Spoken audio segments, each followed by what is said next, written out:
At ayan na nga, nakarating na kami dito sa kabilang isla. At syempre, nagmamadali na kami kasi magre-rent kami ng bike. Mabuti na lang din at maaga-aga kami nakapunta dito kasi hindi pa siya karamihan ng tao. At karamihan din sa mga nagpupunta dito ay may kani-kanilang dalang mga pagkain o kaya mga baon. O kaya yung mga iba naman ay may dalang mga tent. At buti na lang din pagdating namin dito ay wala pang mahabang pila kaya sila ate ay nagpunta na para mag-rent na ng mga bike na sasakyan namin papunta sa Nude Islands. Pero guys, hindi ako pwedeng mag-video doon sa pupuntahan namin Nude Island. Kasi mahigpit na pinagbabawal ang paggamit ng cellphone kasi lahat ng nandoon ay nakahubo. As in, makikita mo lahat. Kaya bawal na bawal ang cellphone. Kaya tara, samahan nyo kami at tayo'y mag-bike. Saan nakabidyo ka?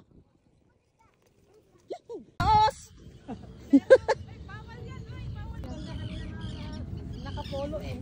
Nakalawit yung... Yan, alas 12 na ng tanghali guys. Sobrang init.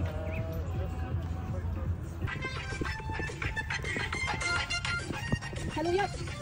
Saluyot?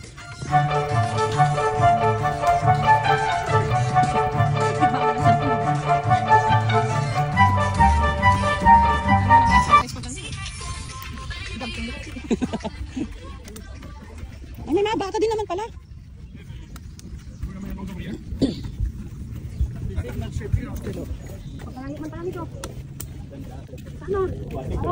Saan tayo? Diyan, sa Sunas Mary.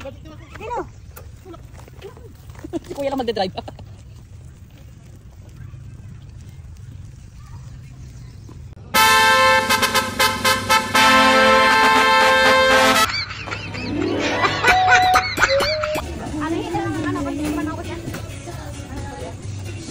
Umupo na siya doon. Guys, andito na kami sa ilalim ng puno. Wow! Sa ilalim. Dahon-dahon lang naman. Oh, laging handa. Oh, kami-kami lang guys. Dapat ganito ang lugar. Walang toxic na tao. Oo, hap lang. Ay, hindi. Buo. Ha? Hindi ako makain. Okay. Okay. Pwede tayong manghingi doon kay Kuya. Hindi, may stick naman to. Kaya lang dito niya? Bumili lang kayo? Kanin ang. Ay, tender.